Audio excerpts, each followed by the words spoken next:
They're an army of incredible machines. A rig that drills wells miles under the water. A ship that lays pipeline on the ocean floor. And an immense gas processing platform designed to float in the stormy Gulf of Mexico. All part of a daring plan, a network of natural gas wells and pipelines in the deepest water yet, 9,000 feet down.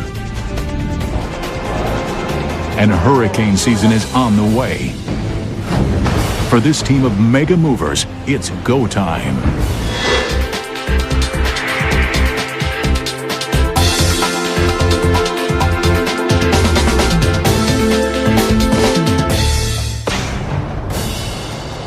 The Gulf of Mexico.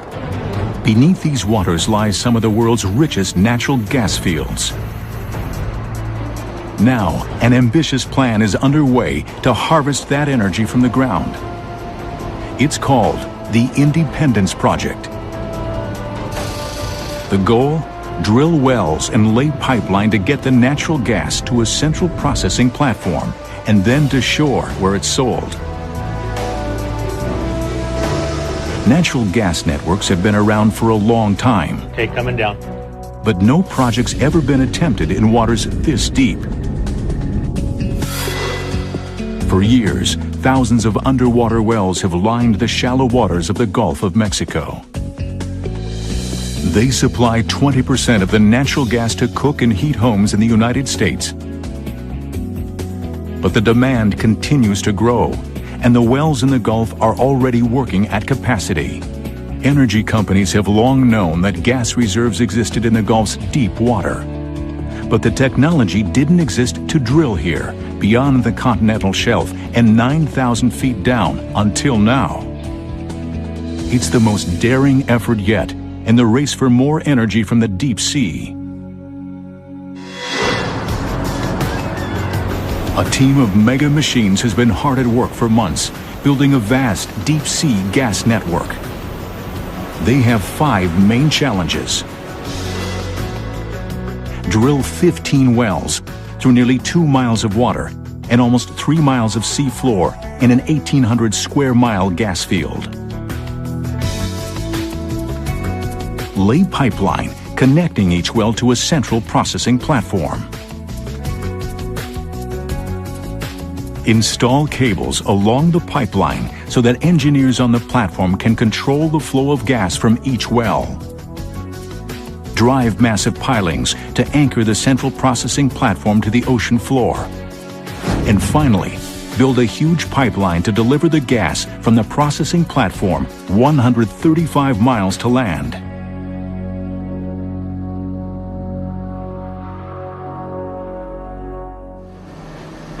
Construction on the processing platform is underway here in Ingleside, Texas. Once it's installed in the open ocean, this platform will be the hub of the network, purifying the natural gas and sending it back to shore. But first, there's a gas network to build. Enter the Mega Movers.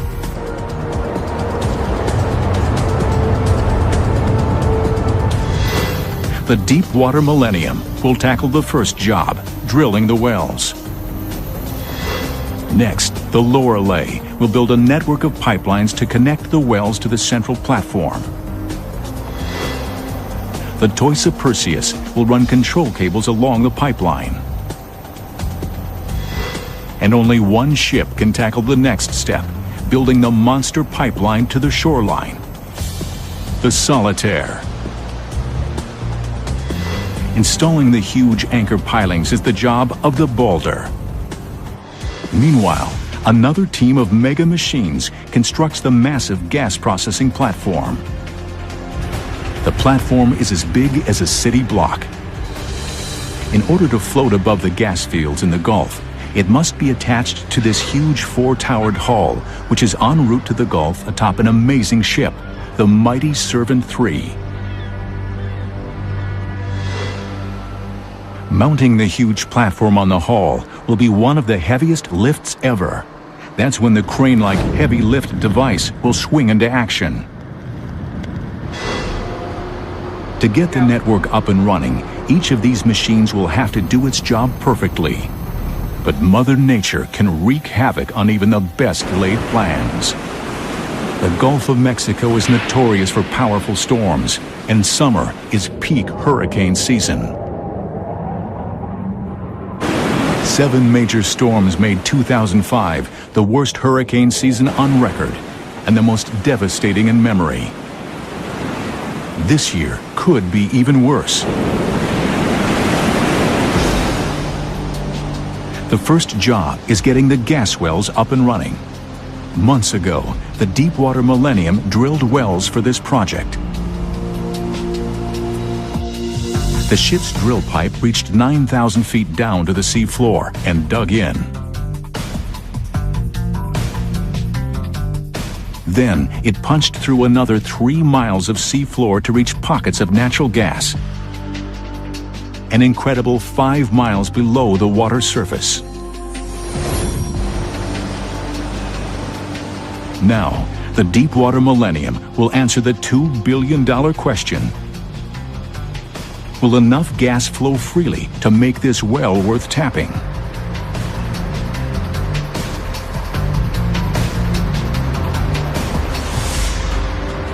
To test the gas flow, the ship must gently lower this delicate column of valves and sensors to the bottom of the well.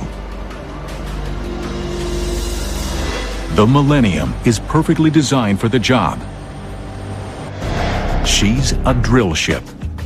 At 726 feet, she stretches longer than 2 football fields. A huge tower on her deck called a derrick will lift the column and lower it into the water through a hole in the middle of the ship. The column will descend to the well through this pipe, almost 9,000 feet of steel tubing that stretches from the ocean surface all the way to the top of the well. Once the testing equipment is installed in the well, engineers on the ship can determine if natural gas is flowing freely. The Millennium's crew prepares to lower the testing column into the well pipe. You might be able to bump it out some more, Jason. It takes a delicate touch. Is it all the way up? If the column smacks into anything, it could damage the critical seals that keep gas in and water out. All right, watch your fingers, Harley. There's a bunch of places you can get bit. The crew lines up the column at the top of the well pipe and begins to lower it.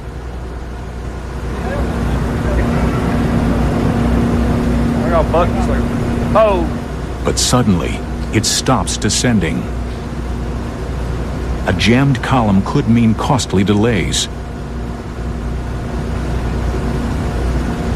If we change that assembly out, then you're probably looking at 10 to 12 hours. Get ready to tell him to stop. If we start stroking his lock mandrel, I want him to stop. Stop. Stop. The crew examines the column to figure out what's gone wrong. It refuses to budge. They try to gently wiggle the test column. That's it. Look, what you got to do is you got to push it that way. Starting now. You want to watch this lock mandrel? There it goes. We got it. That does the trick. All right, that's good. And the column finally slides into place. There it goes. You want to verify that in the book? It'll take 2 days for the testing equipment to reach its destination. Open it up. 2 days before the crew can answer the critical question: will a well drilled in the deepest water yet actually work? The Deepwater Millennium hovers above a gas well in the Gulf of Mexico. After several setbacks and delays, the crew gets the sign they've been waiting for. The testing equipment has reached the well, 9,000 feet down. It's time to see if this well can produce for the Deep Sea Independence Project. With the touch of a computer screen, engineers open the valves deep inside the well, and gas begins to flow. The crew monitors every sensor and valve. The test is a success. Gas is flowing freely from the well. At the end of the day, it's all about getting the job done right the first time. It takes a little extra time to do that and to do the job safely. That's what's most important. The Millennium has successfully gotten 15 wells up and running. Now, it's time for step 2 of the Independence project. Laying the pipeline that will connect each well to the processing platform. It'll take a vast network of pipes laid precisely on the sea floor. Now, a new mega mover takes charge. The All Seas Lorelei is a pipeline building pro. At 600 feet, she's longer than the Washington Monument is tall. A massive pipe manufacturing facility fills nearly 2/3 of her hull. Off her stern, a 200-foot guide called a stinger lowers the pipeline to the sea floor. Creating the network of pipelines is like building a city sewer system nearly 2 miles below the ocean surface. The Lorelei's biggest challenge is laying each of the pipelines on their predefined pathways. Deviate even a few inches and it will be a massive tangle of steel. Wind, water currents, and the unprecedented depths make the job even tougher. It's the deepest we've ever laid in. All the small pipelines all joined together in 2,700 meters of water. It's like doing a jigsaw puzzle. The Lorelei has just a few months to complete the pipelines before the gas processing platform arrives. And summer is prime time for hurricanes. She's got to lay this pipe before bad weather catches up to her. Below her decks is a massive hold with over 22,000 pounds of steel pipes. The pipes can't be welded at the bottom of the ocean. That happens here in a high-tech assembly process called the firing line. Massive elevators lift 40-foot sections from the hold and slide them into the firing line. The pipes seen here will form a single pipeline 45 miles long.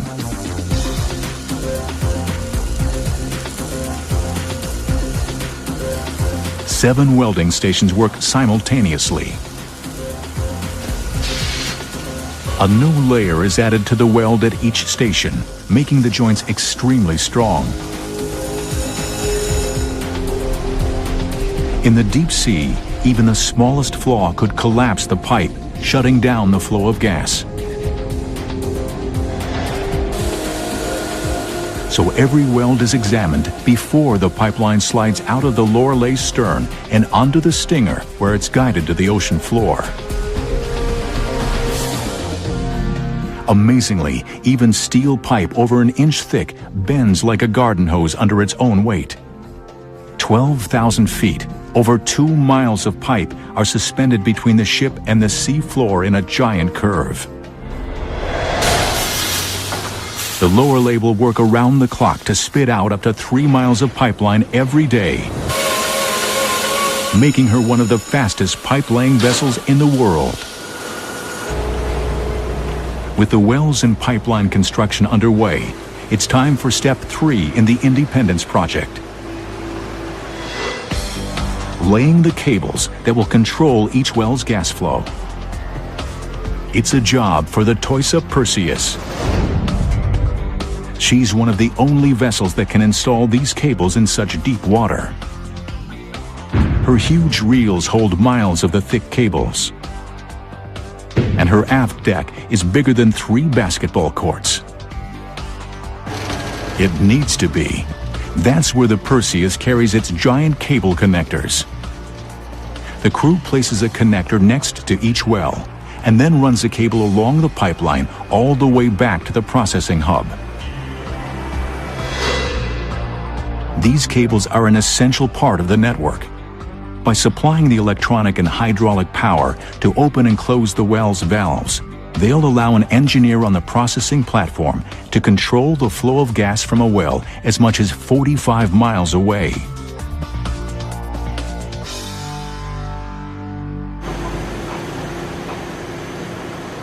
The first step is to carefully spin the cable out of the hole. Below deck, This massive reel holds the longest control cable of the project. 13 miles long, weighing 1,200 tons, the weight of 700 automobiles.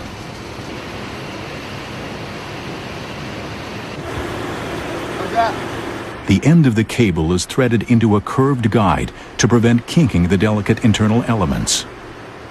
A tricky maneuver that requires handing off the cable between two cranes.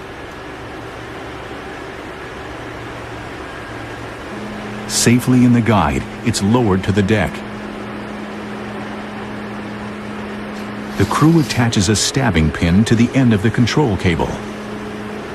Now, they must lock the pin into the connector already installed on the sea floor. It's like putting a plug into a socket, except that the cord is nearly 2 miles long. Two huge tensioners close in on the cable. Their tractor-like grip holds the entire weight of the cable as it's lowered.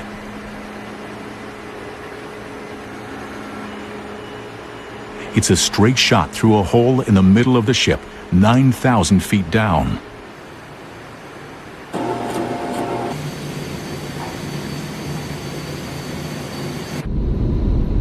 There, the real challenge begins.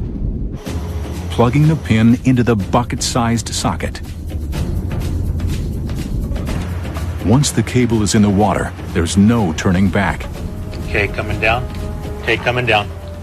After a 4-hour journey, the moment of truth is at hand. The stab point for us. The cable lowers to the sea floor, a dozen feet from the connector. ROVs, remotely operated vehicles, are the engineers' eyes and hands on the sea floor. They're launched from the ship at the start of every underwater operation. Without them, engineers can't plug in the control cable. Stuart, do you happen to see that mud mat in front of you there? The crew steers the Toisa Perseus and the plug dangling far below, closer to the metal structure. If it hits and they damage the high-tech plug, this multi-million-dollar cable will be nothing but junk on the bottom of the sea. It's a tense moment for the crew of the Toisa Perseus. The success of the Independence project depends on their ability to install control cables along the vast deep-sea network. But they're having a hard time lining up one of the control cables with the connector. Ready to try and stab this? Inserting the stabbing pin at the end of the cable into the small socket on the connector is a real challenge. It's like making a perfect dunk shot from an airplane flying at 9,000 feet. Wind and water current constantly push the Perseus out of position. In water this deep, ships can't anchor. For the Perseus and the entire team of mega movers, one technology gives them the critical ability to stay exactly on target. Dynamic positioning.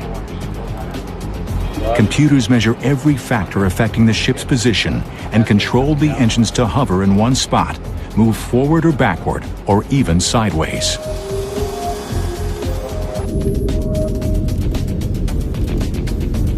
Fly it over the stab point for us.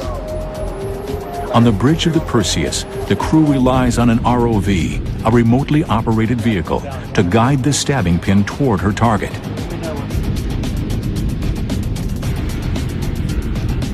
They're close. They call in the ROV to push the stabbing pin into position. Then it clockwise 90 degrees. It's in, but something's wrong. It won't lock. Oh, and just put it on the swivel plate and tried to push the swivel plate around. The stabbing pin is turned out of position, and there's nothing the ROV can do to turn it back. Without a perfect connection, this cable will be useless. BLS bridge, come The up crew 1 meter, comes up please. with a clever strategy. They enter a new heading for the Perseus, and as the ship rotates, it swivels the cable, turning the stabbing pin on its axis. Yeah, we put 1 meter of slack in it. The plan works. Yeah, roger, I'll stop on it. The pin finally locks into the socket. Okay, can you follow it over and just watch the touchdown for me? With the hardest part of the mission accomplished, the Perseus can now lay the miles of cable that will control the flow of gas from the well. The Mega Movers have tackled 3 out of 5 major parts of the Independence project. They've tested the 15 wells, laid 210 miles of pipes to bring the gas to the processing platform, and installed control cables throughout the network. A major step remains: building the giant pipeline to get the gas to shore. It will take almost 20,000 pipes and months of work to construct the 135-mile Independence Trail. And there's only one ship in the world strong enough to build it, the All-Seas Solitaire. She's got to lay this huge pipeline before the processing hub can pump gas. Few vessels would dare to attempt this mission, but the Solitaire's not just any ship. She's the largest pipe-laying vessel in the world. At 1,200 feet, the Eiffel Tower could easily lay on her deck. A pipe welding assembly line runs the entire length of the ship, and a huge stinger juts from her stern to guide the pipeline to the sea floor.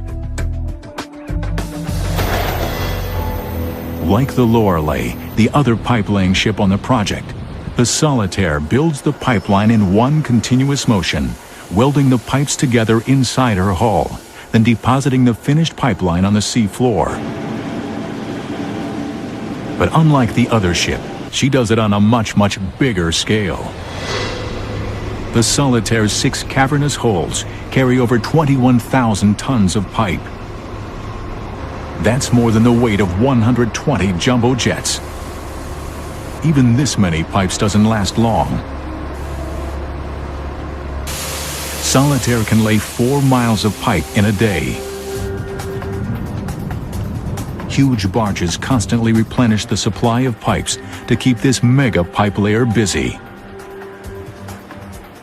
And that's where the ship's cranes swing into action. They're built for speed. Most cranes have a single long boom. These monsters have 2 arms, giving them amazing accuracy and speed. And these are unique. There are only 2 like it in the world. They're very fast. To complete the Independence project on schedule, the Solitaire has to build and lay the pipeline fast. And that happens here on the firing line, where the crew turns individual pipes into a single, seamless pipeline, 135 miles long.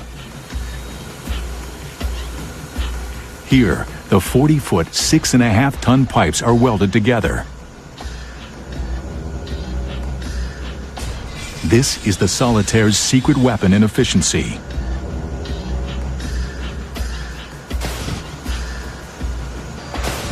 Other ships can only weld 40-foot pipes into a pipeline, one at a time. But the Solitaire's firing line can handle these 80-foot monsters.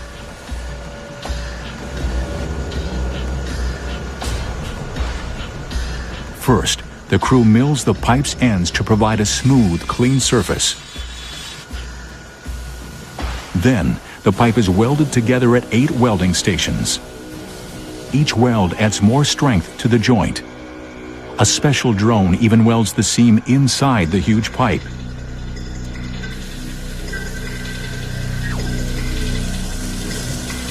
Completing this pipeline will take over 21,000 welds.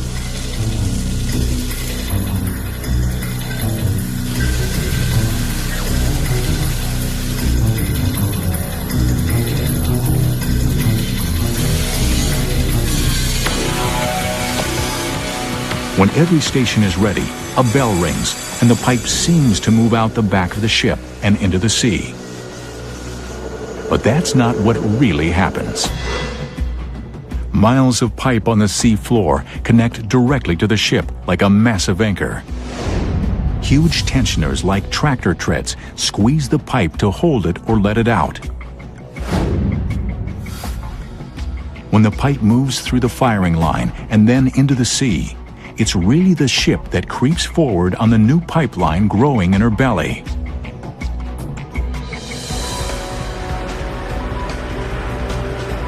The Solitaire works around the clock to complete the pipeline on schedule. This is the deepest pipeline she's ever laid. But her biggest challenge is still ahead.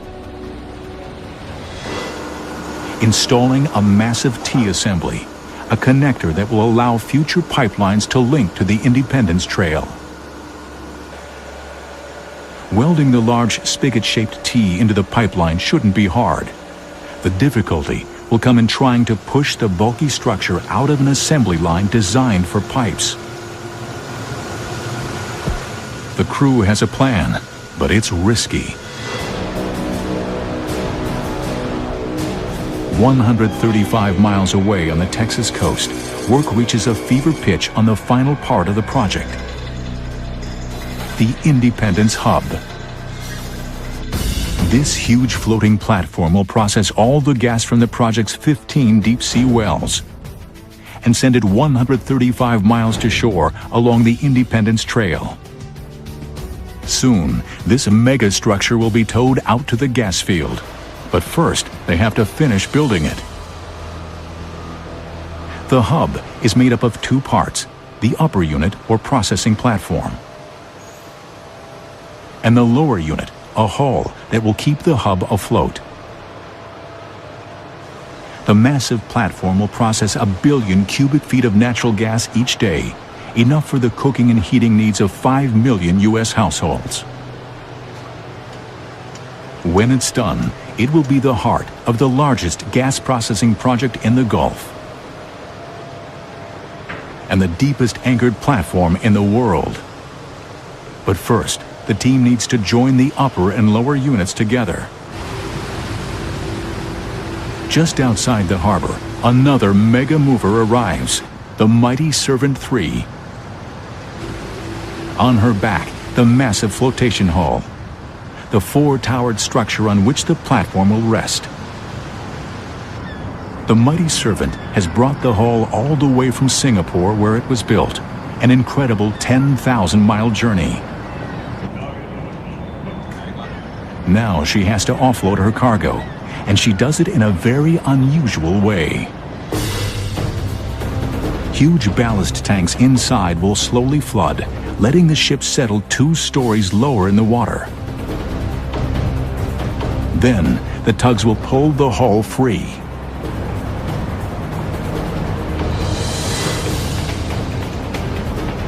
It's a simple but dangerous process. Both the ship and its cargo can quickly become unstable.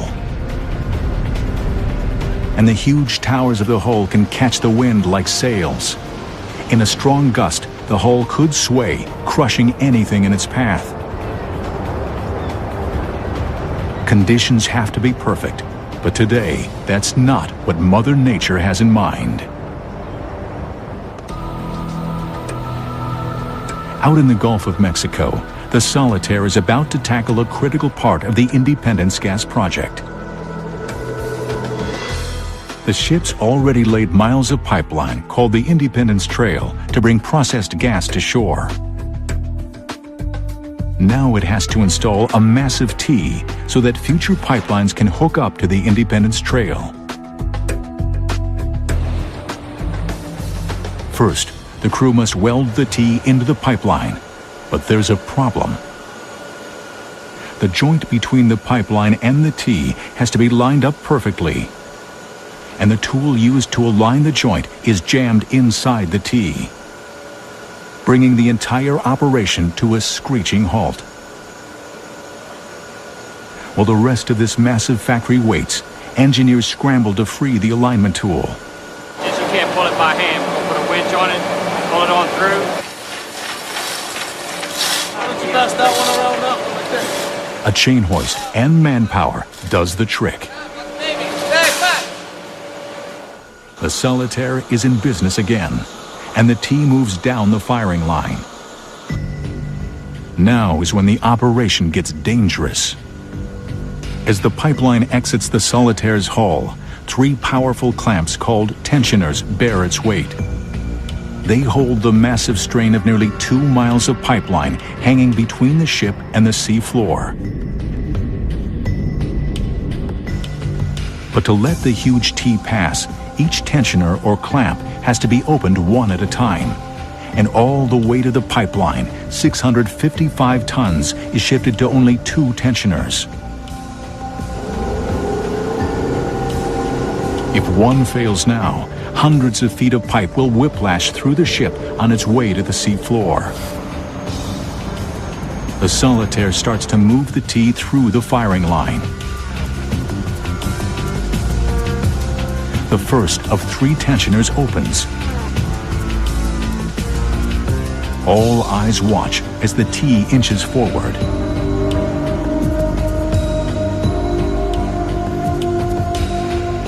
The other 2 tensioners strain under the load, but they hold.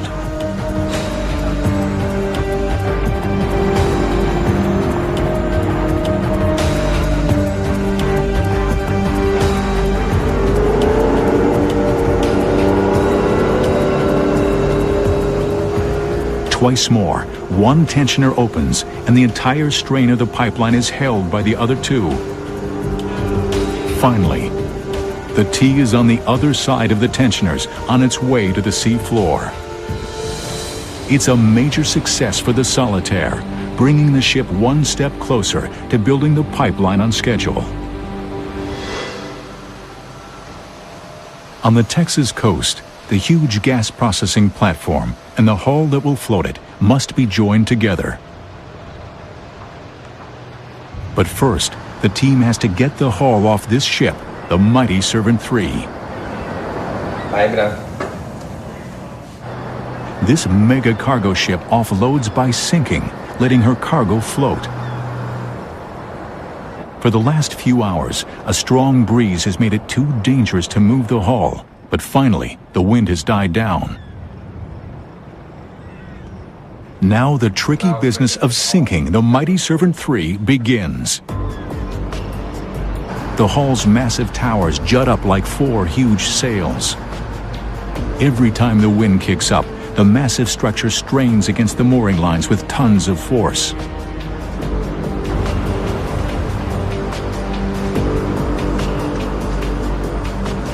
On the bridge of the mighty Servant, the captain carefully controls the flooding of ballast tanks.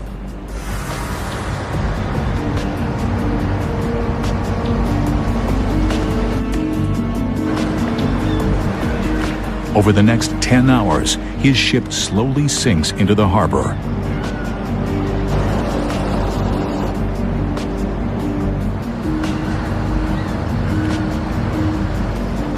Finally, after a globe-crossing journey from Singapore, the hull is afloat. Now it's time for a mind-boggling lift. The gas processing platform is as big as a city block and weighs almost 9,000 tons. The crew will have to hoist it 200 feet into the air and strategically lower it onto the hull's support pillars. It's like lifting a 500-foot warship. There's only one machine for the job, this heavy lift device, or HLD. It's one of the largest of its kind in the world. The first step is to slide the topsides along this skidway and onto this barge. It'll take 2 huge winches and a little lubrication. These men in the white overalls are applying the grease on top of the Teflon skidway. We call it pumpkin wax. It's kind of pumpkin colored, but it's gooey, it's sticky. And my wife says every time I walk by it, it attaches itself to me. The winches turn, and the 7-story platform begins to move.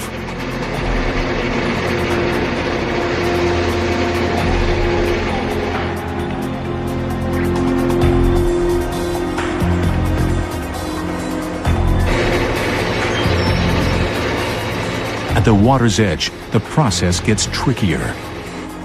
Water in the barge's ballast tanks has to be carefully adjusted to accept the massive weight.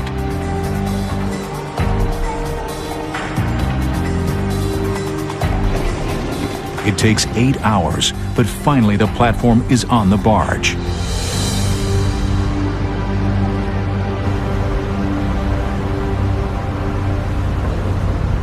Tugboats wrestle the platform into position underneath the HLD.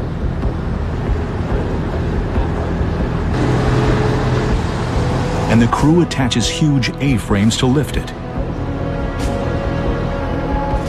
But high winds kick up again.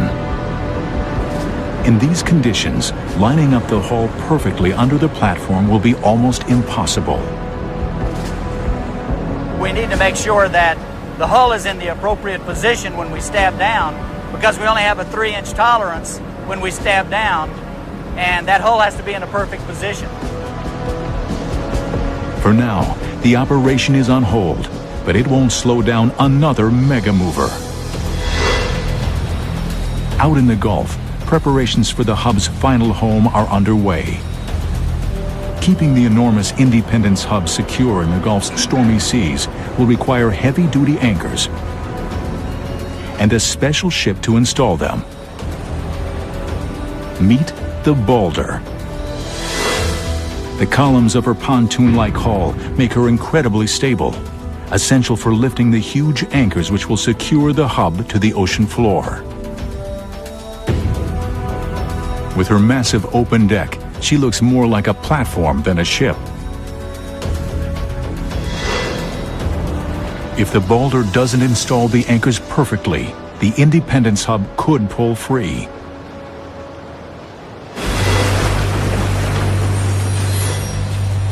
That's what happened to this hub. Thunder Horse was the biggest hub in the Gulf until Hurricane Dennis ripped it from its moorings. To make sure this doesn't happen to the Independence hub, engineers are installing 12 permanent anchors called suction pilings. A 2.5-mile-long cable will connect each piling to the floating hub. The Boulder's challenge? Place each piling at exactly the right spot and perfectly level nearly 2 miles down. If she succeeds, these will be the deepest pilings ever installed. She'll need her cranes, some of the most powerful afloat, to pull it off. Together they can lift 7,000 tons. But it's not just about brute strength. It's also about precision. The Boulder's 7 engines help keep the ship right on target. And staying in position is the name of the game, especially when you're installing pilings this big. Each weighs over 200 tons, as much as 5 tractor-trailer rigs. They're each 88 feet long and 18 feet in diameter. Securing them is a process that takes perfect coordination of the cranes, the engines, the winch, the remotely operated vehicle, and the crew on deck. Barges bring the pilings to the ship. Cranes lift them on board and set them down very gently. The crew attaches a harness and chains for the lift.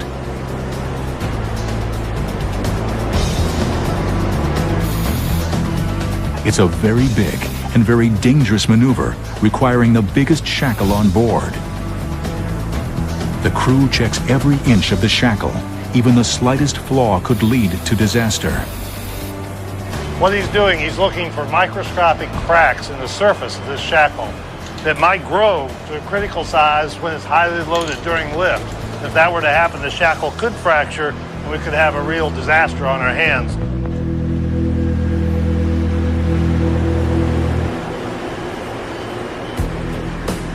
The 2 cranes lift the piling to turn it on end. It goes without a hitch, and the piling lowers over the side of the boulder. On the bridge, the crew monitors every movement. If the boulder isn't level, or if she begins rocking, the huge piling could become a wrecking ball, crashing into the deck or punching a hole in the ship. With all that weight over one side of the ship, you'd think it could tip over. But back on the bridge, the crew controls ballast tanks in the boulder's hull to counteract the weight. The piling lowers into the sea.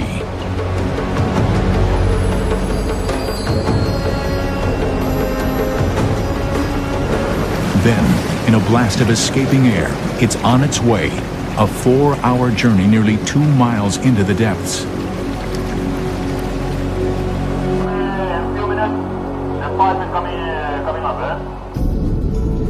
The huge anchor has to be placed within a hair's breadth of a buoy set on the ocean floor and set at the right angle. Wind isn't a problem, but currents are, and the boulder's engines strain to steady the ship. If the piling isn't installed perfectly, the massive tension of a 2.5-mile mooring line could rip it apart. The piling hangs just feet from the ocean floor. What the crew must do now is truly incredible. It's like being on top of a skyscraper and trying to put a nail on the end of a string on a certain spot on the sidewalk. ROVs, remotely operated vehicles, are the eyes of the project engineers, allowing them to inch the massive piling closer to its target.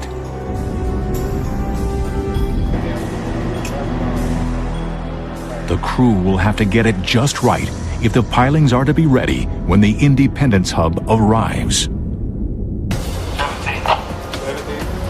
The boulder moves closer to the target, ready to install one of a dozen pilings which will anchor the Independence Hub at the center of the gas field.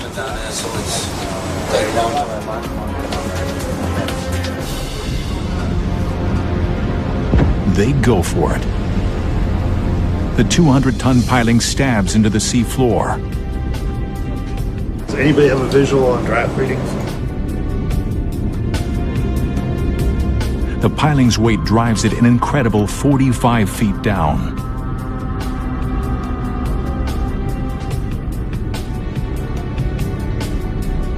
It's in the right place, but is it aligned properly?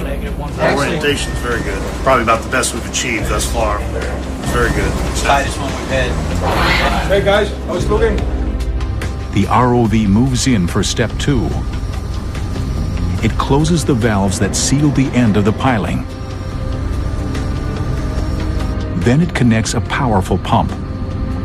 As the pump sucks out the water inside the piling, the structure sinks even deeper into the sea floor. Mission accomplished, but the boulder's crew doesn't have time to celebrate. They'll work around the clock to install the remaining 3 pilings before the hub arrives. Construction of the Independence project is almost complete. The 15 wells, 220 miles of pipeline, 120 miles of control cables, and 12 mooring pilings are nearly ready for the Independence Hub's arrival.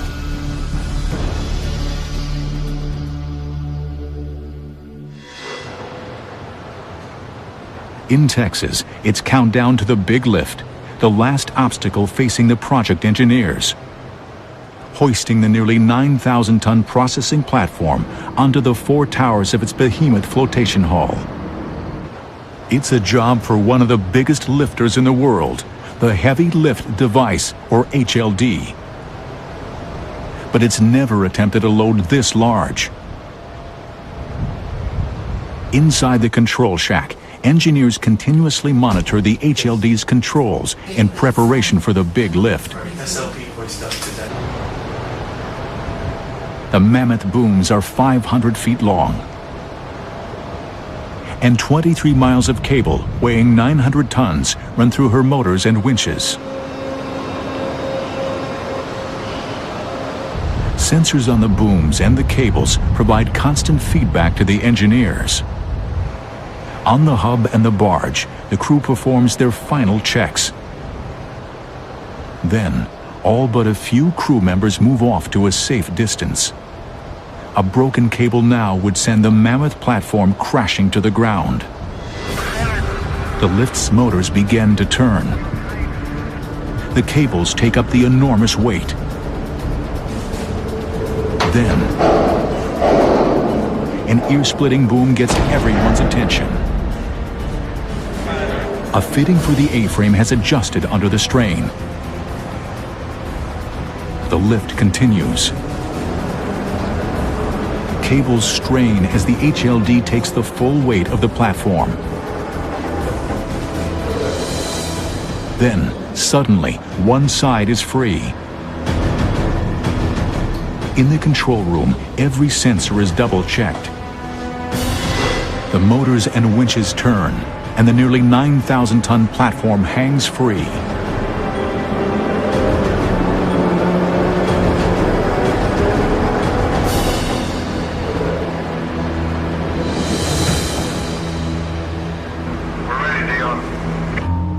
But the biggest challenge is still to come. Setting the suspended platform on the 4 points of its flotation hull. First, the platform has to be raised even higher to make room for the hull. Then, 4 tugs work in concert to turn the hull and push it into place. On top of the hull, an alignment pin will be the guide to make perfect contact. The hull has to be positioned precisely for the pin to fit inside a 24-inch diameter guide. 10 feet of height from the guide to the... Now, it's up to the team leader to thread this needle and mate the platform to the hull. When yours line up, if you get there. Thick steel mooring cables connect the hull to shore. They'll control the critical position of the hull underneath the platform. The team leader communicates constantly with his spotters on the hull's towers. I'll put you in the guide. Put a swing. Easy boom up with a easy swing. He directs the massive platform to come down. Twist, but With only 3 inches of tolerance, it has to be perfect. Yeah, 10-4. I don't need quite a foot to get in the guide, but that'll still work. But the alignment is off. it's turned just a hair. If they continue, the stabbing pin will hit one side of the guide, and the platform will miss its connecting points. A little more, Terry, done. All right, right there, stop. The team leader calls for the mooring cables to be adjusted. All right, Larry, boom it down on the south.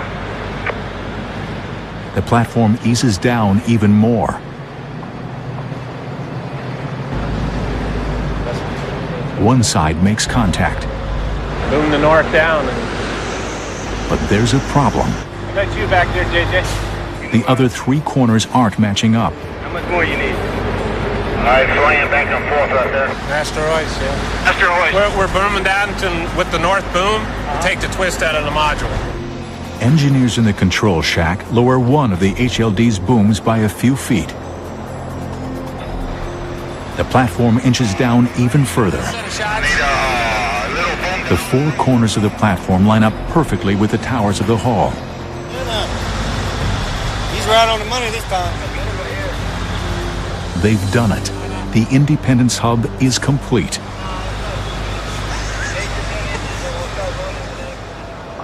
It's a landmark moment in the most ambitious deep-sea construction project ever attempted. Soon, the team will tow the hub into the Gulf and link it to the vast network of wells, pipes, and cables.